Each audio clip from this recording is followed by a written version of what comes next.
Trasferta amara per la Fortitudo Moncada-Agrigento, i bianco-azzurri tornano a casa a bocca asciutta. Hanno ceduto la posta in palio alla Virtus Roma subendo il punteggio di 89-72. Partita comunque equilibrata, giocata a viso aperto per i primi due quarti. Poi nel finale sono stati i capitolini ad avere la meglio, a salire in cattedra, conquistando così i 2 punti. A fine match queste le parole del coach Franco Ciani. Abbiamo giocato 26, 27, 28, quelli che sono minuti, fino al 61-60 per noi direi molto diligenti sul piano gara, sulle scelte, sulla presenza difensiva, sulla pazienza contro una delle squadre che sa essere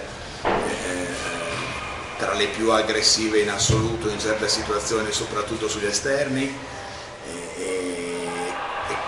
Tutto questo lavoro sicuramente dispendioso, sicuramente ben eseguito, ci ha portato a questa situazione di vantaggio, superando anche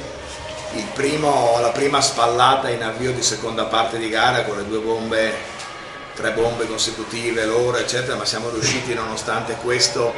a rimanere in scia e a tornare avanti. Poi abbiamo preso un parziale nel giro di 3-4 minuti negativo e, come purtroppo qualche volta ci accade,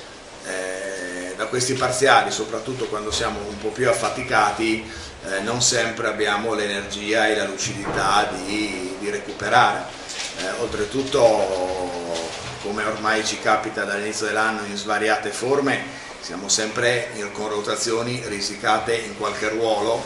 e anche oggi giocare contro la pressione e il ritmo degli esterni di Roma, perché poi bisogna negare i tiri in uscita, tenere Thomas 1 contro 1, non far tirare Chessa, lavorare sul pick and roll. Noi abbiamo un esterno in meno, quindi sicuramente Williams, Evangelisti, cioè giocatori a cui abbiamo chiesto uno sforzo fisico maggiore, e sono arrivati alla fine anche con un patrimonio di energie più ridotto, e questa cosa qui, quando ha aperto il divario del numerico fra le due squadre, chiaramente poi ci siamo spenti come una candela in una campana di vetro, perché piano piano è mancato l'ossigeno,